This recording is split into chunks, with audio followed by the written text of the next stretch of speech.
Dear Nancy, if somebody gives you a gift, what do you say? Thank you. Thank you.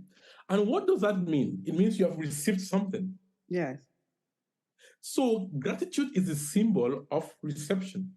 Gratitude is saying thank you is the energetic symbol of reception. So when you're saying thank you, you are giving a signal to the universe to give you more events and things in your life to be thankful for. Just say thank you. Thank you for my health. Thank you for my friends. I'm thankful today for Nancy for allowing me to be a guest on her podcast. For simple things. Thank you that I have food. Thank you that I am in a position to help others. Simple thing. Thank you just for my health, just for your health.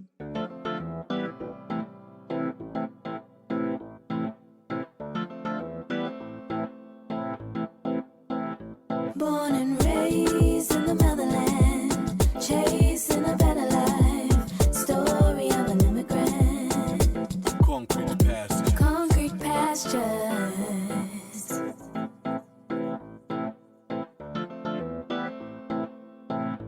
Concrete pastures. Hello, family. You are listening to Concrete Pastures podcast. I am Nancy Mlemwa-Sisi. Being an immigrant has been one of the most challenging and extraordinary experiences of my life.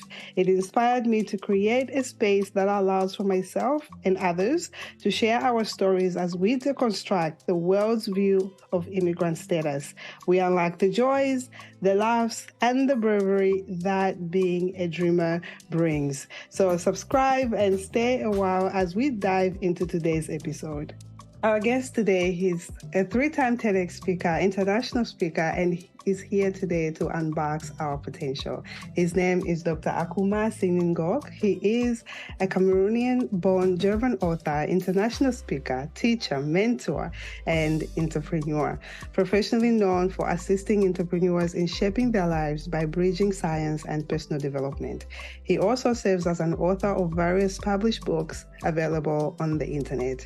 He has been featured on many podcasts and is a TEDx speaker with talks in Düsseldorf, Berlin, and Hamburg.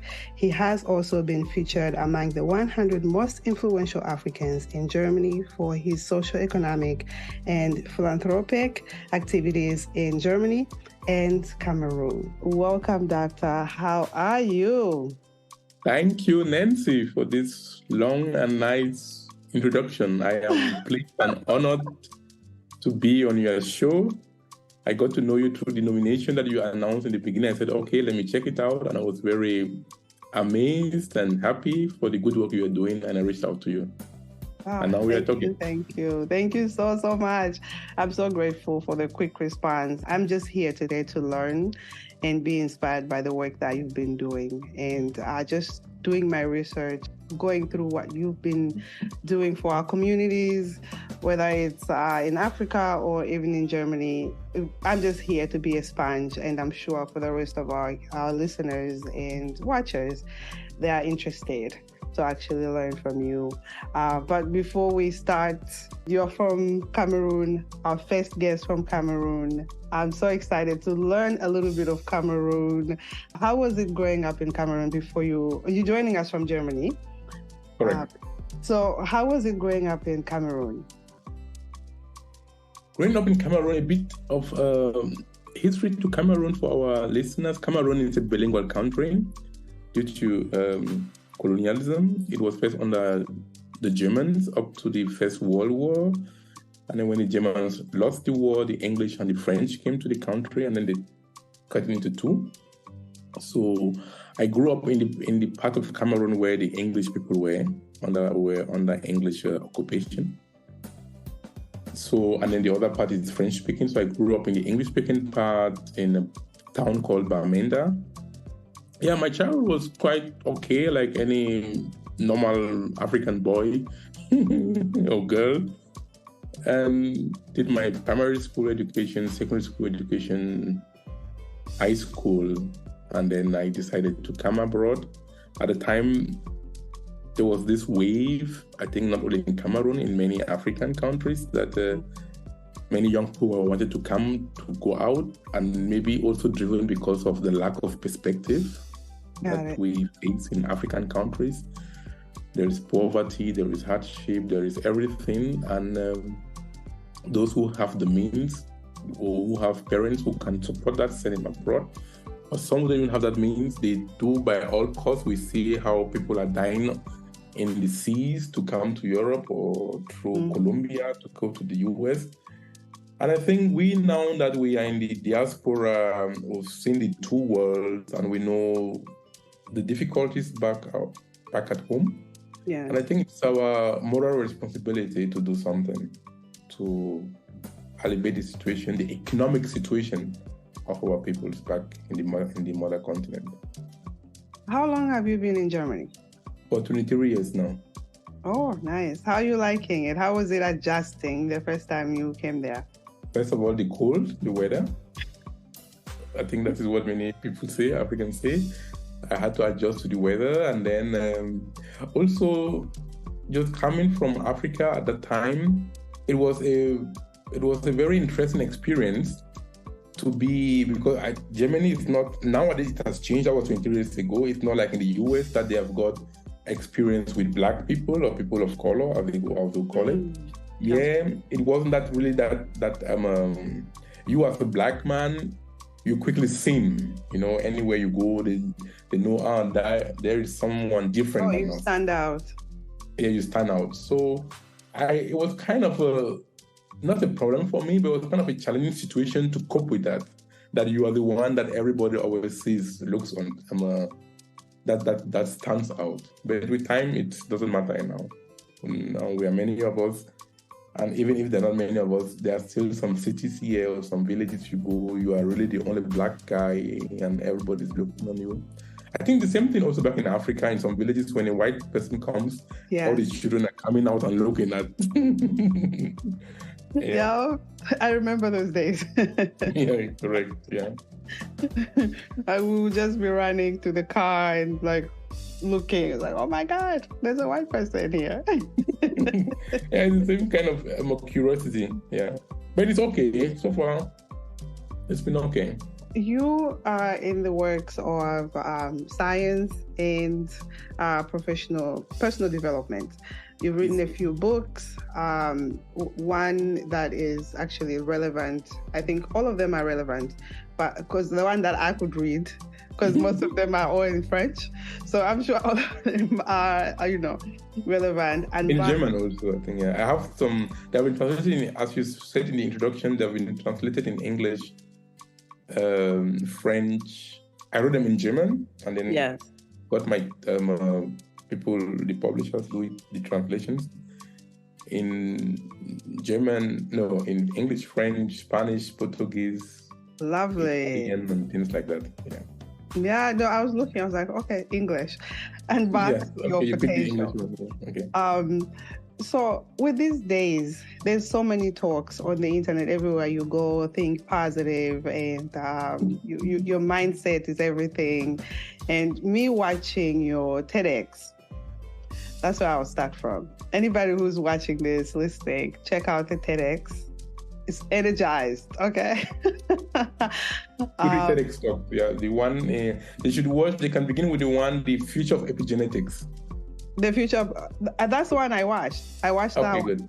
Because that's the one that I was very curious about, because you're combining science and also, I believe, spirituality also in there. Yes, so correct. Wow, thank you. You tell me due diligence. Yes, correct. Yeah. So for starters, there's so many people who are going through so much. How can someone truly stay positive and, unboxing that potential? It's very hard for people to stay positive. That's true, Nancy. And then we'll start with very simple tricks or some tips. I'll answer your question in twofold or in threefold. Let's just start. It's first start with the vocabulary that we use. Okay. For example, what you've just done, I also do, but I've stopped it to do that. And it's also a kind of a motivation to our listeners. Our words, you said, it is hard. When we use such words, hard, difficult, indirectly, we are telling our subconscious that it's a no way, it's a no-go. And we already get defeated. We already get defeated before even being started, before getting started. So, what I tell people in my talks is, mind your words, because our words become reality. Words are just spoken thoughts. So instead of saying, I want to say something is hard, I can say that is a task that is challenging. Okay. I think I've accepted the reality that it is something that I will need to work on. But when you say it is challenging, at least there's a certain portion of positivity inside. It is doable. Because it's a challenge, but it's doable. So at least it uplifts your emotional well-being. So first of all, language is important. So you said it is difficult for people to stay positive. I will reframe that, because we want to encourage your listeners how they can stay positive. Yeah. We can say, I am working to stay positive. You get the point? Instead of saying it is difficult to stay positive, because when we say it is difficult to stay positive, you have already surrendered. It's over. You don't see any possibility of coming out of staying positive. When you say, I am working in staying positive, it gives you energy, doesn't it? Yes, it does. Yeah. So just these two examples about language, vocabulary. And then you said, how do we stay positive? It is, I'm working on staying positive. Okay, there's a difference between blind positivity and optimism. Blind positivity is when people say, I'm positive, I'll do it, I'm doing it. No. But that's what I'm seeing these days.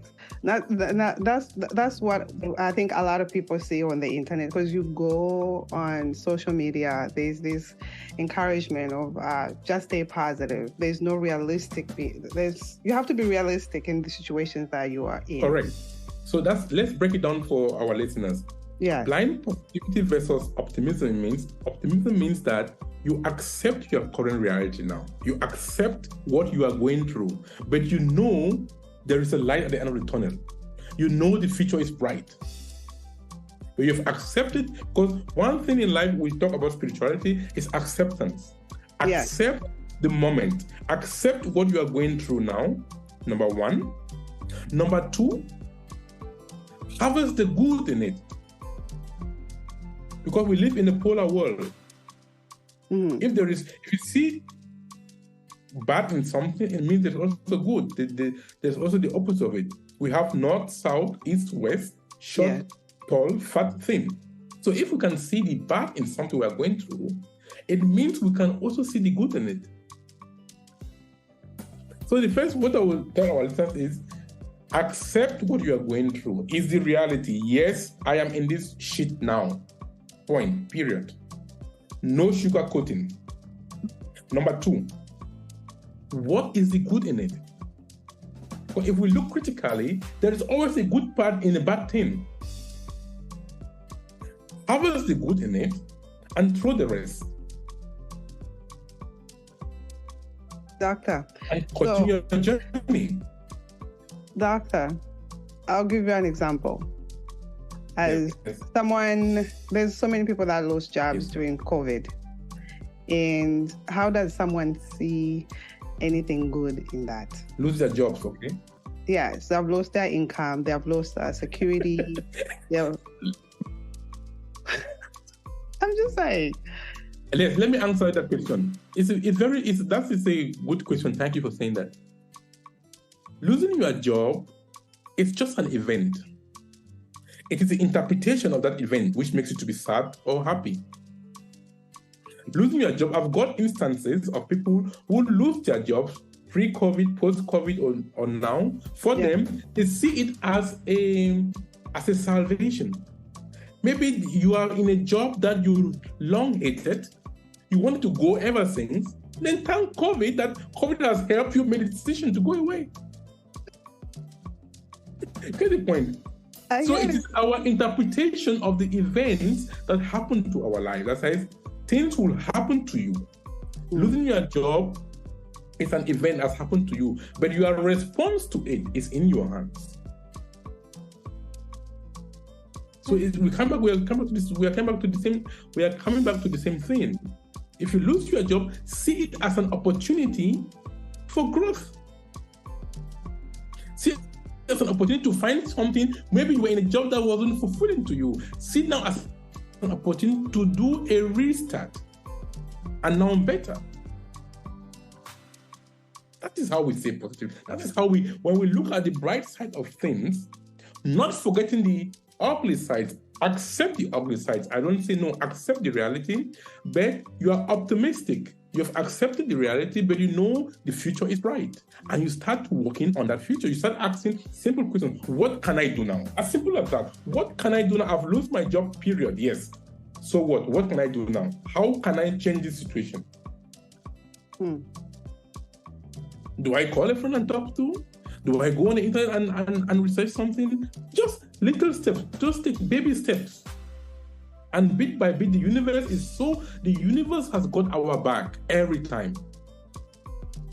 The little steps you take, we call them baby steps, and then the way will be open up to you. You will just see maybe you're in the supermarket, or you're on the road, or in the bus, or whatever. Somebody can just pop into you and say something, and that's what you've been looking for all the time. That is, I tell people that the how is not our concern, but your why. The how will always be shown unto you, because people always say, but I don't know how to do it. Don't mind about the how, it will be shown unto you. Keep on taking the steps, baby steps. They must not be giant steps, baby steps. As I said, is it to write an email? Just a simple email? One letter? One sentence? Is it to call someone? Maybe you've always wanted to write a book.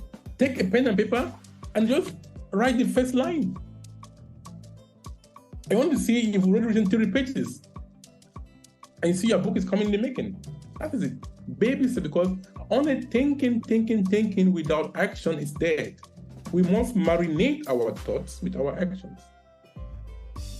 For example, we are being paid for what we do, for not what we do. If you are employed somewhere, or if you're looking for a job, you say, I am a PhD, I've done masters, blah, blah, blah. When they employ you, they're not employing you for your masters. They're employing you for what you are doing for them. Action. So when people say knowledge is power, that statement, we have to correct it. Knowledge is the potential to power. Knowledge is potential power when we use it. If you have knowledge without using it, then you have no power. In the same line, in the same thinking, knowing and not doing is equal to not knowing. Wow, I like that one. Knowing and not doing. Yeah, I think I got your answers. I give you the answers. Yeah, no. You did. I'm just digesting exactly what you are actually saying. So, watching the video. There's so much material out there for you. So I wanted to actually really direct a lot of this topic to where our listeners are going to be inspired in what you do. So you did mention what about epigenetics. What is epigenetics? And epigenetics epigenetics is a branch in biology. To be concrete again, as your podcast is Concrete Pastures, to be more concrete, it's a sub-branch of genetics. That's why epigenetics. So these are two words, epi and genetics. Epi comes from Greek, correct me, or from Latin, one of these languages, but it means above. Epi, just like the epidermis of our skin, above the skin. Epi means above. So epigenetics, so above genetics. That's just a simple definition of it. And what does that mean? We have got our genes, a bit of biology, simple. We've got our genes. They are the blueprints, right? Yeah. And then the epi aspect of it, we've got certain kind of I'll call them decorations, some marks, some chemical substances on them, chemical groups, correct, on them. They determine how our genes are being read and not read, how our genes are being activated. I think for those listeners who did some biology, they are getting what I'm saying, but I will break it down that everybody understands. So these marks, these chemical groups on our genes, they actually determine our health, if we are in good health or in bad health. And it all begins from our thoughts. You know, what you think, it impresses these chemical groups on our genes. And the level of impression, how it impresses it can lead to genes which are going to be activated for you to be happy. If you have a good thought, if someone says, oh, Nancy, you look good today, you have a nice hairstyle. Now you're loving. Now you've activated the gene for the, let me put it, for the happy hormones to be produced in you. Now you're happy. But if I said, oh, I want to tell you how external factors affect our biology. That is the epigenetic. It means that your environment, right? The outside stimuli that we get in the environment, they affect our biology and if we are healthy or sick. And that also holds true like for eating. That's why they say healthy eating. That is, when you eat good food or bad food, those are external stimuli that you take into your system and they will affect these epigenetic marks on your genes, which can lead you to health or to disease. So let me break it down in a very layman sense. I've said our genes are the blueprints. The blueprints don't build a house. Let's say if you have an architect, he's got a blueprint to build a house, right? Who is building the house? Did the blueprint build the house or is the architect? It's the architect. Mm-hmm. And if you give that same blueprint to another architect, another house will come out. Mm-hmm. So it is the interpretation. So architect A gets the same blueprint, interprets the way he or she has understood, a house comes out. Architect B takes the same blueprint, interprets it the way he or she has understood, comes a different house. And the same goes to architect C, D, and E. And the same thing with us. Our genes are the same. But it is how we manage our genes, how we interpret our genes through external stimuli from the environment determines if we are sick or not. So that's all about the concept of epigenetics. That is, outside influences control your biology. And the good part is it, dear Nancy, we came with our genes. We didn't determine our genes. We were born with these genes. Yes. So some people say we are stuck with our genes. That is not really, that is old biology. That's dogmatism and blah, blah, blah. So I'm also going to get cancer. No, that is when we begin to say that we talk about the use of words. We are reinforcing it and you will get the cancer. You can say, okay, mama had cancer, maybe breast cancer for women, which is hereditary. Yeah. I won't say no. But it is how you absorb this information. You can say, okay, yes, mama got. Let me give you a good example about this breast cancer, this gene causing breast cancer. Do you know that more than 50% of women who are carrying these genes, they never get cancer? But why are we only looking at those cases of women who carry these genes that get cancer? We are prone to focus on the negative. We can begin to ask the question that these other 50% of women who are carrying the same genes, which predispose them to get cancer, breast cancer, but why are they not getting cancer? What are they doing? That is epigenetics. How you interpret your environment with your thoughts and how you interact with it. And you can influence your biology, you can influence your genes. It's a very simple message, but very powerful. When we've understood that, you know you are the author of your life. You are not a victim of your genes. It's so important.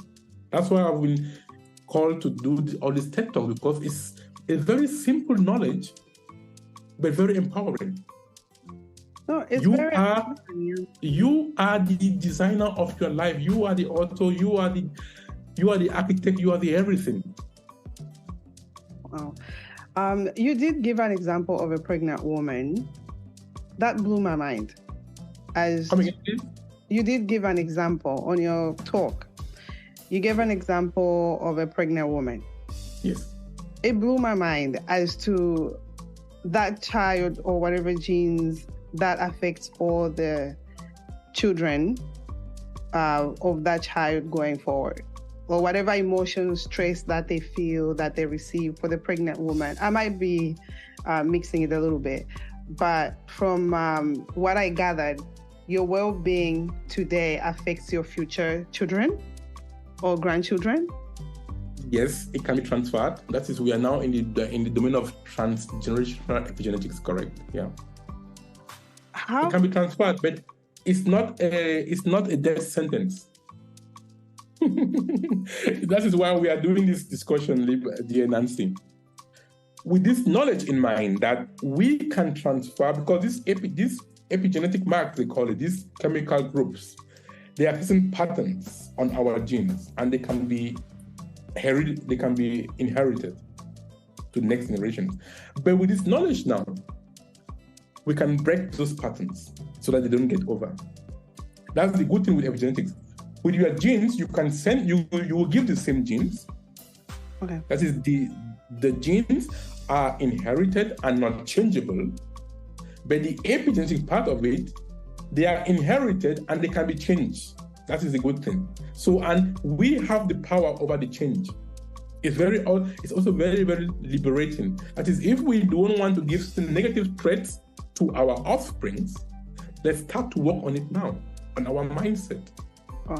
Like for example, you've got some families, grandma would have, a great grandmother, if she's still living, grandma, mother and child, they are all always complaining. They're in this complaining modus. They're always seeing the negative. You can't blame this great grandchild. She or she knows nothing. She or she was born into such a livelihood. Being an immigrant can be hard. Having been away from my home country for over 20 years has allowed me to experience these hardships firsthand. Throughout my journey, I've had a lot of challenges that were hard to bear. Juggling adjustment to a new country, obtaining my immigration papers, getting married, having children, establishing my career, and finding time for myself. Even though I've always had faith, I also relied on therapy, which gave me the tools to cope with the issues life brought me. My fellow dreamers, let's remove the stigma around therapy and normalize seeking help with today's sponsor, BetterHelp. BetterHelp offers licensed therapists who are trained to listen and help you. Go to betterhelp.com/concrete pastures for 10% off your first month of therapy with BetterHelp and get matched with a therapist who will listen and help in as little as 48 hours. She knew her grandmother as always somebody who is complaining, seeing negative in things. Her grandmother is not also better. The mother is not better. And what do you expect of this great grandchild? And that is what she's going to also give this complaining AP mark onto his or her own children too, and they'll keep on getting the cycle. So someone has to break this cycle. And how do you break this cycle? You break the cycle with knowledge, not only with knowledge, but by applying the knowledge. So, dear listeners, if you are listening to us today, if it resonates with you, don't just shake your head, but begin to apply it. It is in the application of knowledge that you bring change, that you rewind, that you redo all these patterns. Bit by bit. It is challenging. Don't say it is difficult, say it is challenging, but it is possible. So how does one start to stop saying it's difficult, it is challenging, I accept my situation, and start to think positive bit by bit? How do one start? It's simple. Affirmations. An affirmation is a short sentence filled with positive words, with positive doing words. Let's just start saying, like what I do, just say it's possible. Just this one sentence. It's possible. Every day you get up in the morning, anytime you think, just say it's possible. It's possible. And you know what? Our subconscious, the human mind, is so strong. When you just begin to repeat this sentence, it's just something. It's possible.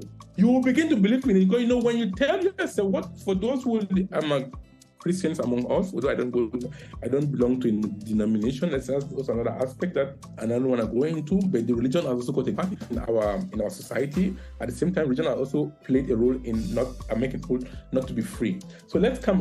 There's somewhere in the Bible that say faith comes from hearing and hearing. Believe. So if you begin to tell yourself, you can tell yourself a lie that you knew from the beginning that it was a lie, but at the end you've told yourself this lie, or somebody has told you a lie, until you begin to start to believe what he or she is telling you, but you know it's a lie. So we can also trick ourselves into positivity. Just say it's possible. It's possible. And after repeating that over and over, you've impregnated that into your subconscious mind, then you begin to see possibilities. Because that is what you have told yourself, and you believe it. And it's true, it's possible. Just as simple as that. What we are doing now to our listeners is very simple. Just start saying it's possible. Without any reason, it's possible. That's my first advice or tip. My next tip is, which I use every day. It's so redeeming. I can only share with everybody. And it's so simple. Gratitude. Oh, yes. Being thankful. Also for nothing. Do you know why? There's a trick behind it. Dear Nancy, if somebody gives you a gift, what do you say? Thank you. Thank you. And what does that mean? It means you have received something. Yes. So gratitude is a symbol of reception. Gratitude is saying thank you is the energetic symbol of reception. So when you're saying thank you, you are giving a signal to the universe to give you more events and things in your life to be thankful for. Just say thank you. Thank you for my health. Thank you for my friends. I'm thankful today for Nancy for allowing me to be a guest on her podcast. For simple things. Thank you that I have food. Thank you that I am in a position to help others. Simple thing. Thank you just for my health, just for your health.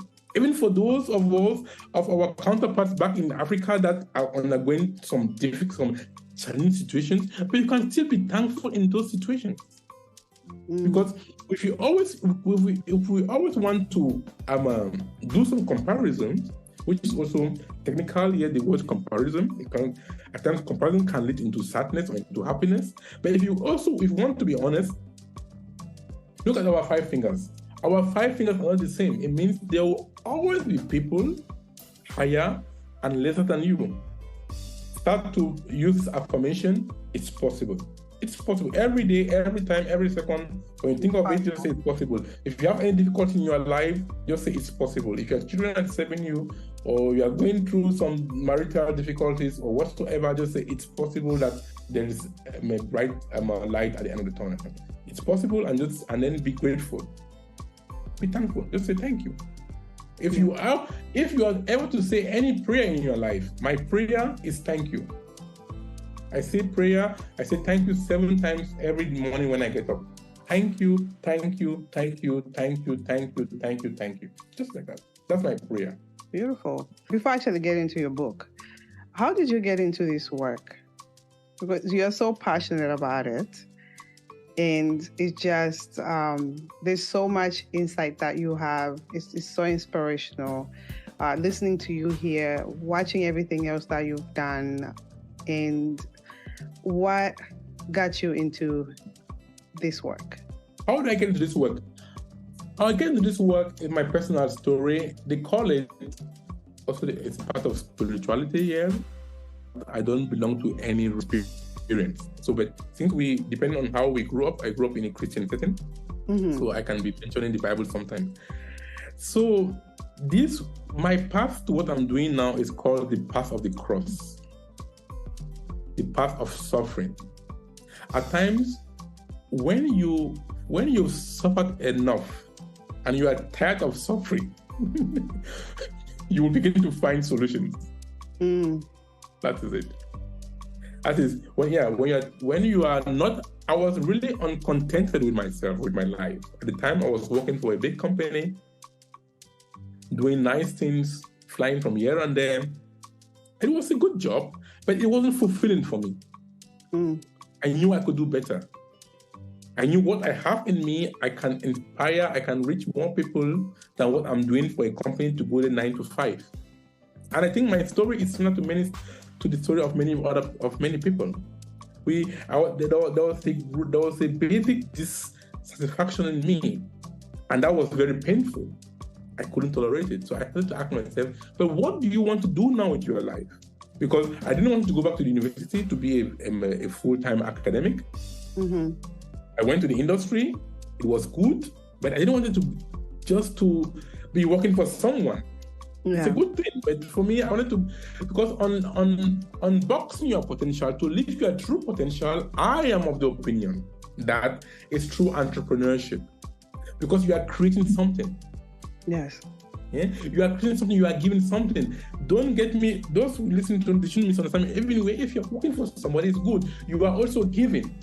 But I think entrepreneurs, they have a bigger vision.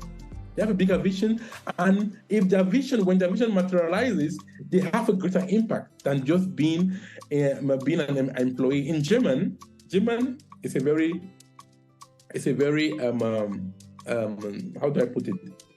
Exact language. The way the Germans speak, they are very exact people, and that is reflected in their language. For example, the word employer in German is called Arbeitgeber, meaning somebody who is giving you work. Arbeitgeber. And then when you're an employee, the Germans, they are so exact. They are so, I won't say they are correct, but they are so exact people. To the point. to the point. No misunderstandings. You get what's the point. And when they say an employee in German is called Arbeitnehmer. It means you are a receiver of work. And for those Christians among us, they say the Bible loves a cheerful giver, not a cheerful receiver, isn't it? So as an entrepreneur, you create jobs. You are giving. You are in the position of giving, which is a good thing. So I am making a case for entrepreneurship. I am also making a case for us in the diaspora, Africans in the diaspora, and back in the mother continent. If we want to elevate the situation of our people, it is through economic empowerment. It is through business. It is true business. It shouldn't be through all these charity things we have in Africa, 1,011 charity organizations. That is, when you are doing charity, you are only perpetuating the suffering. You are only perpetuating making people to be dependent. You are only making people to, you are robbing people from their initiative. But if you say, we are doing a business, or you show an opportunity, and then everybody has to bring something on the table. What are you bringing to the table? I am bringing this, you are bringing that. So where do we meet? Where do we meet in the middle and create something? That is how we Africans, we can liberate Africa from our own minds. I wrote an article somewhere, it is in the internet. I said, our salvation will not come from Washington. It won't come from Berlin or from Brussels. It will either come within us or not at all. And we are capable of doing that through a shift of our mindset. We have said it's possible, and everything is possible. I think I digress a bit from what you asked me. No. I have actually a follow-up question for that, because a lot of Africans listen all over the world, and they probably will have the same question that I'm having. We have a lot of poverty in Africa. It's no secret. All over the world, people do, but Africa is extreme. Come again? We have a lot of poverty in a lot of countries in Africa. Correct. And what you are saying is we all have to be entrepreneurs, or instead of these donations that United Nations or whoever is supporting those communities, we have to create businesses. For those individuals that are in poverty, how do we actually even do that? Because there's no education. There's literally nothing. I was watching a documentary, I'll tell you. An amazing woman was recording some documentary somewhere in Zimbabwe. And it was away from the capital city. In the rural, all they're sleeping in is just something that's just covering. That's it. So I can't imagine for us creating a business or for you going and asking those women or men, let's create a business for you. How is that possible for it to happen? So, there are many ways to go about it, Nancy. There are some people living in abject poverty. They are just coping just to feed their children or even just to have a basic meal a day. Yeah, they had nothing. Coming with such attitude, with such things they have nothing done. And coming to say create a business, it can be they will look at you as if you are coming from a different planet. But I think it starts somewhere. It starts from where it all begins with the mind. Because believe me, everything is possible. It all begins with the mind. And how do you encourage such a person to do something? Yes. How do you encourage the person to do something? You encourage the person to do something in that, let's say, to be more practical in this case, what we can do, because those of us who claim, I put it quotation marks. By the way, don't get me wrong. I love the idea of entrepreneurship. I'm all for it. It's just, I know that there's going to be people that are listening and would wonder how we would be able to convince someone to shift their mind and believe that this is possible for me to have a successful business, to have a positive mindset. What type of tools? It's possible in the sense that, let's say, I was about to say that for those of us who are a bit better place, quotation mark open and close. Okay. It's our responsibility that we do what is in our powers to create opportunities for those back at home.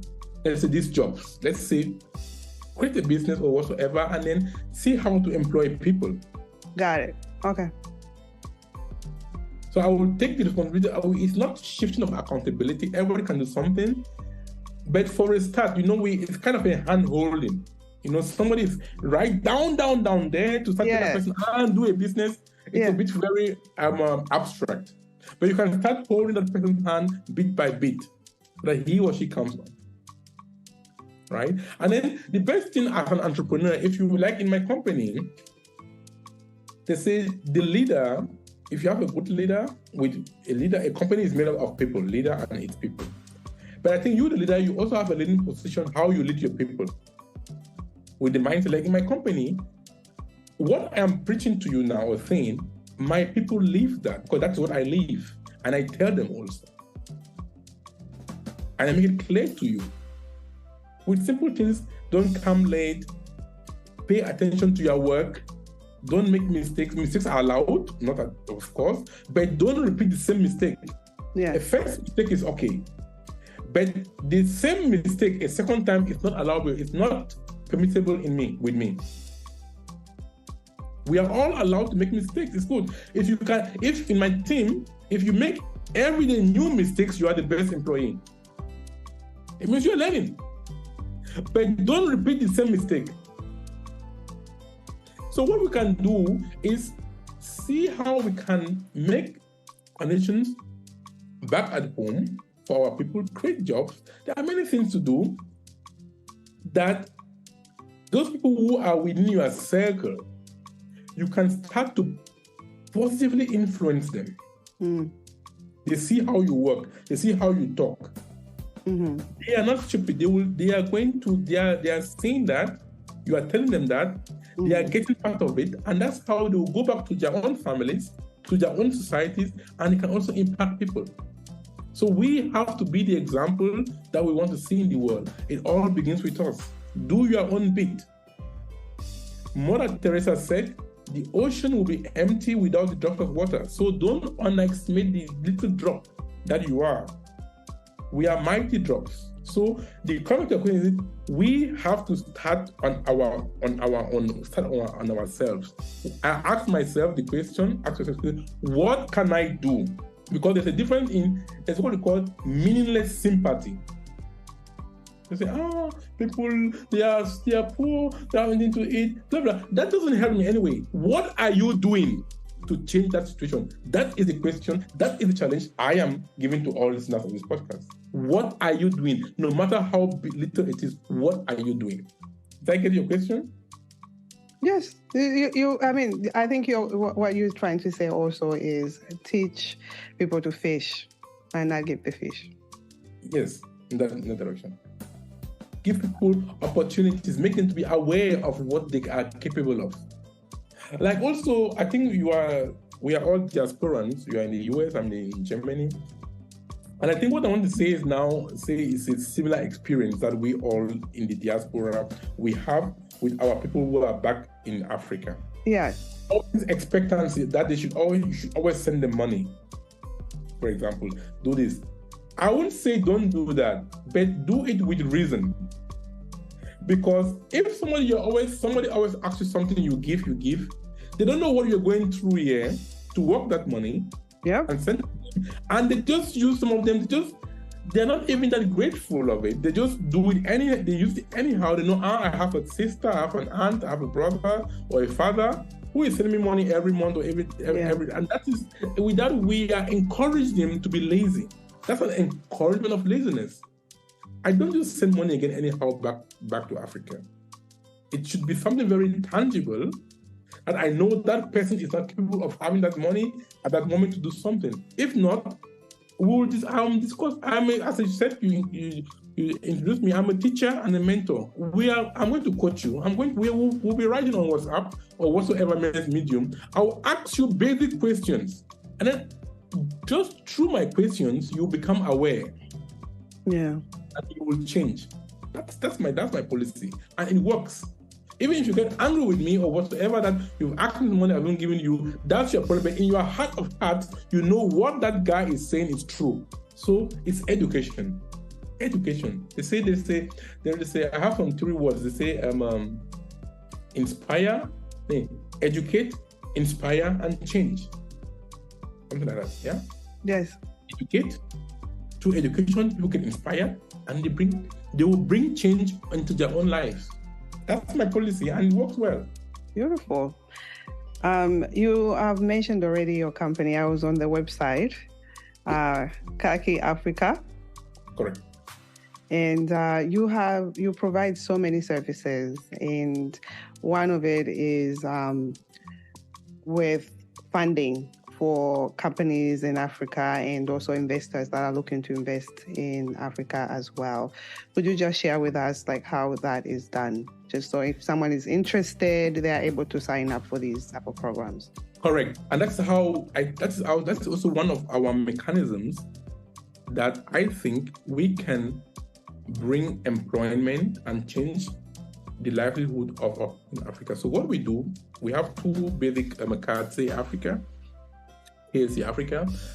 One of the branches that we consider is we on funding. We know in Europe, in America, also in some parts of Africa, let's say in the Western world, they have got different funding mechanisms for their own companies.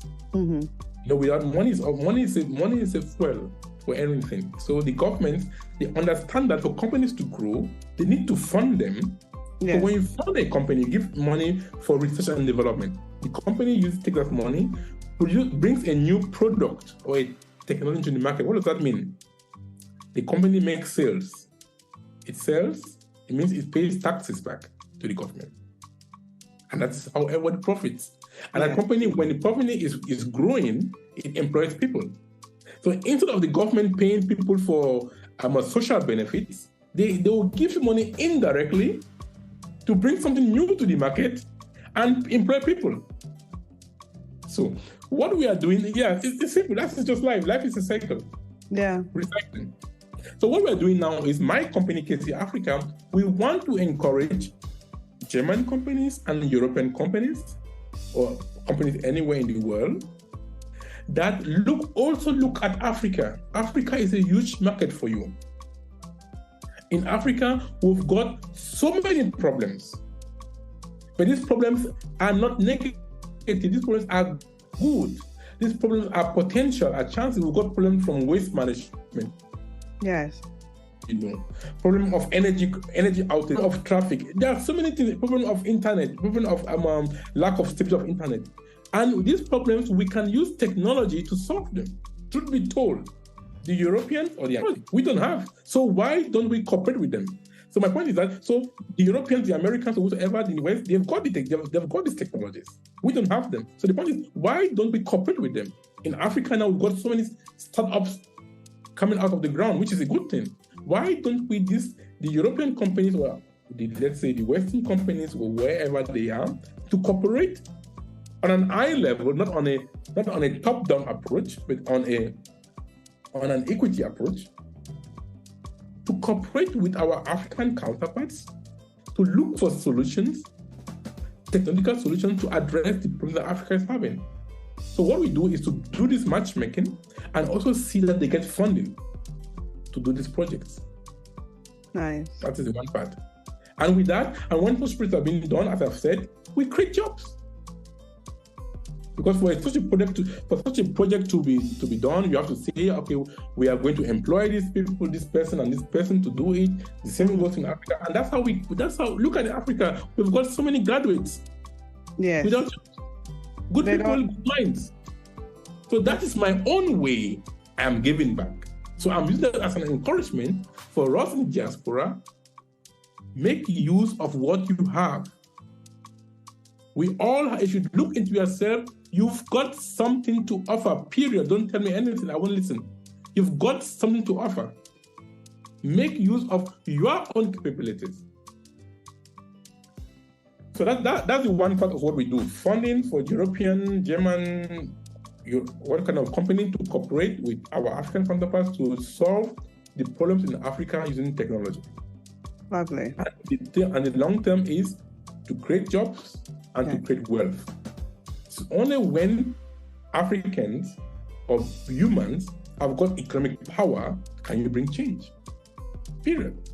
All this dependency we have in Africa. In Africa today, you've got what they call a dependency index. If you are having a good job back at home in Africa, you've got at least 9 people depending on you.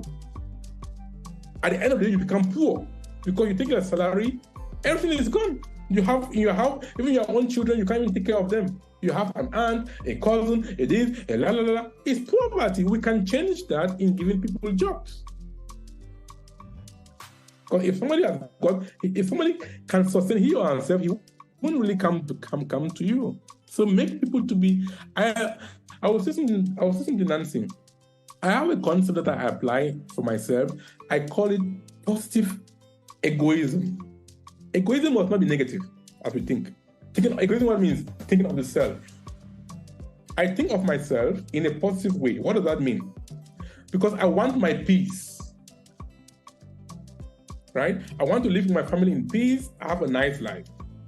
So what do? I empower others around me to do the same so that they shouldn't become dependent on me. I don't want to have aunts, cousins, and uncles coming and pressing me every day. No, I want to be at peace. So what do? I show you the way. I empower you to have your own money. And I've done that even for family and non-family members. And the impact is so good, dear Nancy, because when you do good, you're not only doing good to yourself, you're doing good for everybody, because you've seen that through that empowerment, there are many things that. Let me still come to my personal case. In my family situation, there are many family members that I've helped to become, they have stood on their own today. Mm-hmm. And I think that they are just doing on their own now, that if I didn't empower them, that burden could have been on my shoulders. So it's so liberating. Yeah. I'm a positive egoist. I want to live my life in peace and enjoyment. So what do? I see that you also do that for yourself and leave me alone. Good, right? I love it. I just love it. No, we all share the same struggles. We call it black tax. And it's amazing how you are empowering everybody, whether it's in Cameroon or different parts of Africa. That's really, really beautiful. That's what we mean. And then the second part of our business, of my company, KT Africa, that is the funding part, bringing European, German companies to work with our counterparts to solve problems. The other part is it's called market entry. And we are calling on everyone listen to this podcast.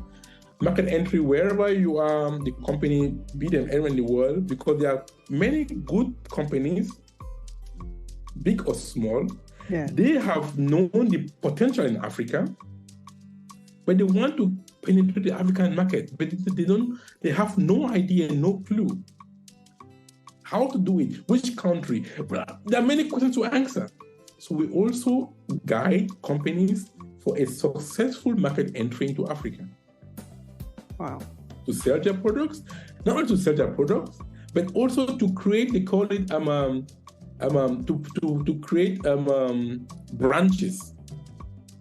They call it in German Produktionsstandorte. The translation is production sites, which is a good thing, because when they have created their production sites in, let's say, in a city in Zimbabwe or in Zambia, where you come from, or wherever, they can't employ the people here in Germany that they are going to employ the locals. Yeah. And that is job, which is a good thing. You're creating jobs, and these people, they will earn money, and that's how they're going to impact the local economies. That is the way out of poverty. You put money into people's pocket to spend. Isn't it good? And that is the quintessence of our work. So I encourage everybody to think of what he or she can do to contribute back to society. And what we are doing is not only for Africa, it's for the greater good. It's global, because when people all around the world are feeling fine, becoming empowered, everybody's fine. True. It's true. I've just had a big dose of coffee. I was drinking coffee, but this is nothing. So I feel a big dose of coffee from just this conversation. This is beautiful. It's super insightful. So what got you to writing Unbox Your Potential? The title just says it all. Okay, you mean my book? Yes, Unbox Your Potential. Let's unbox your potential. In that book, let me go to it. Many of the things that I've said today, they're in there. They are in there. Unbox your potential, it just means people can grab the book wherever they are. It's on Amazon. Oh, nice. Yeah, the book is on Amazon. You put the name Akuma Saningong, Unbox Your Potential. This is the book. It's a book which is very simply written. Very clean, simple English, no big book, no big grammar. No matter your level of education, whether you are first grade or no grade, you will understand it. It's very simply written. Just pick it up. It's so inspirational. This is what I've been talking about. There's some parts of spirituality in it. Mm-hmm. There's some part of science and personal development and just general life things. I can only say for anyone to have a feeling of it is to grab the book and read for yourself. If you are fast, within 1-2 days, you've got it. So it really makes you to be aware, to answer the question, it makes you to be aware of what you can, of what we are capable of. Because many of us, we are not aware of what we can. Do you know that, let's take the case of you women. At times women, they underestimate themselves. They don't know the power which is within them. Give me an example. There is a story of a woman. Her child was buried under a car. Hey. That woman, she had to save her son. What did she do? She went and grabbed that car and held it and was shouting, "Help, help, help, help, help." And she uplifted the car so that the child shouldn't be pressed by that car. Mm-hmm. I was shouting for about 10 minutes before people could come and take the child out. So the question is, Where did she get that power? Tell me. Under normal circumstances, she would say, "Oh no, I can't." But it was in life. It was something of my life and my death or life. Her precious child. So what I'm doing with this example is that we don't know what is buried within us until we are put to the test. Yes. And we must not wait until we are put to the test.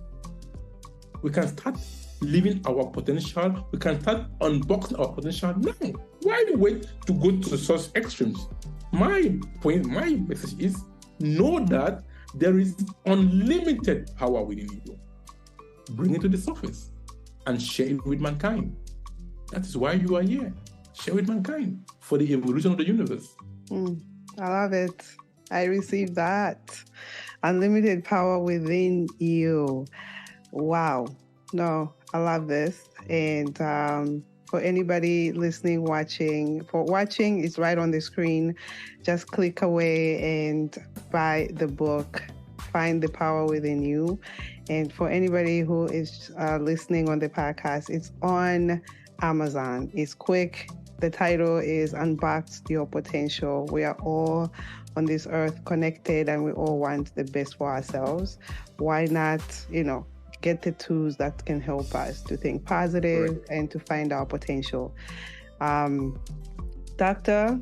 Nancy, and just one thing to compliment what you have said. Thank you for that. No. Are only to help ourselves to improve. This is your stage. Go ahead. Yeah, that is good.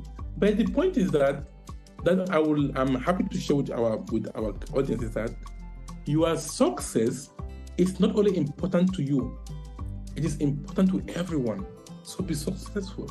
Because people also think about themselves. No, you have to think about it, I don't deny, but know that your success is not only important to you, it is important to everyone. So you have a mandate to be successful.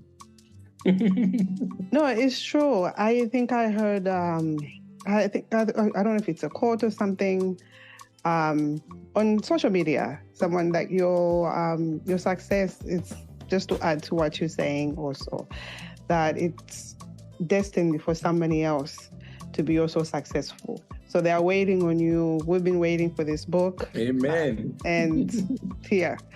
So others can stand on your shoulders when you're no longer there. Yeah, true. We are building this framework so that when you've left your body, others should stand on your shoulders. They should see further than how you saw. Just keep on. I love it. Wow, this has been so inspirational. It's been an enlightening conversation, to actually say the least. From everything else you've gone through in your life, you've been successful, you've been all over on so many stages. Do you feel you found your concrete pastures at this point? Do I feel I have found my concrete pastures? Yes. I have found my concrete pastures for the two things I'm doing. I have two companies. The one company of this motivational stuff, the drsaningong.com, and the other company about Africa and Europeans and everybody. I think there is nothing as liberating as empowering self-empowering when you can help others live their potential. Yeah. It's so liberating. When I see people that had droopy faces, sad, and you know that now they are happy and they are progressing, that you could contribute to that. I think that is no money can pay you for that. And that's why they say we talk of self-help. Sounds a bit negative. It's a question of interpretation.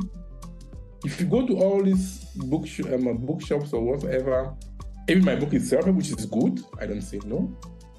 But we should also think about help others. The two should go hand in hand. Help yourself and help others. So it's so important. So I think, I feel and I know I have found my concrete pastures helping others to be the better versions of themselves. Yes. In what I do. Yes. And I know I haven't arrived. The job has just started. We need every hands on deck. Because when we say we've arrived, that's also the ego coming in. Because the ego has got many heads, like a snake. No. Because when you say you've arrived, when you say you know it all, that is the day you are dead. You're already dead, man. Life is perpetual learning. Be like a child. Always learning, asking questions. There's a concept in Japanese work culture, fight culture.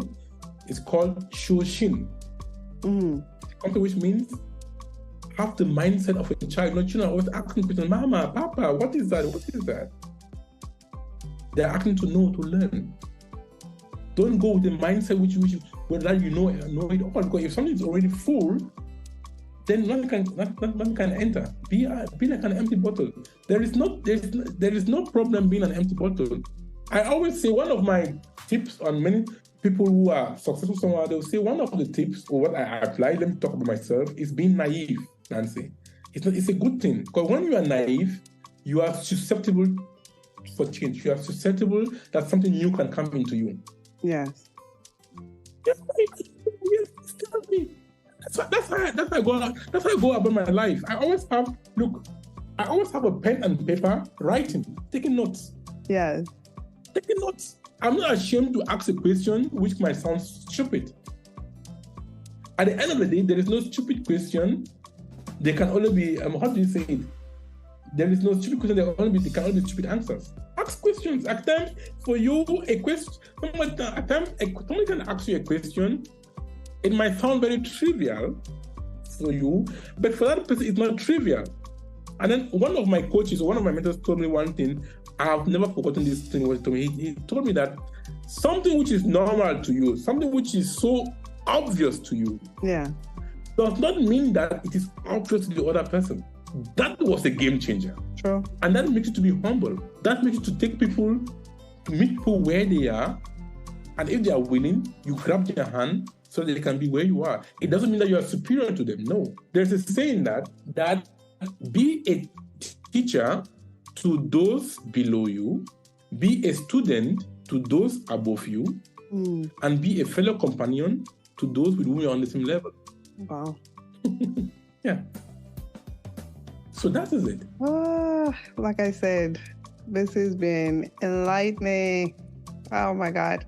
So much nuggets, so much inspiration, so much to learn. I've learned so much just through this 1 hour we've had. Thank you, Doctor, so much. It's early in the morning for me here. It's now 7:21 in the morning, and I think it's lunchtime for you. I appreciate you spending your lunch with me. Wow. Truly wow. Thank you for inspiring us. This has been an honor, and thank you for agreeing to be on this space. I appreciate you so much. You are welcome, and thank you also for having me on the show. Thank you for the good work you are doing. Don't underestimate what you are doing. If from your shows, from this talk today, just one person is inspired, is enough. It's big. So, as I said, we are not a drop in an ocean. We are an ocean in a drop. Thank you. There you go again. Okay, Nancy, it was a pleasure. You are such a dose of inspiration. You are magic. Oh, thank you. You're magic. You too. You're so magic. Yeah. Okay, bye-bye. That's it for this episode. Thank you again for lending us your ears. It's truly an honor to serve each and every dreamer. You can continue to support us by liking, sharing, and following us on our social media pages. The links are all in the show notes. We have so many exciting projects and ventures in store for you. Until next time, keep dreaming.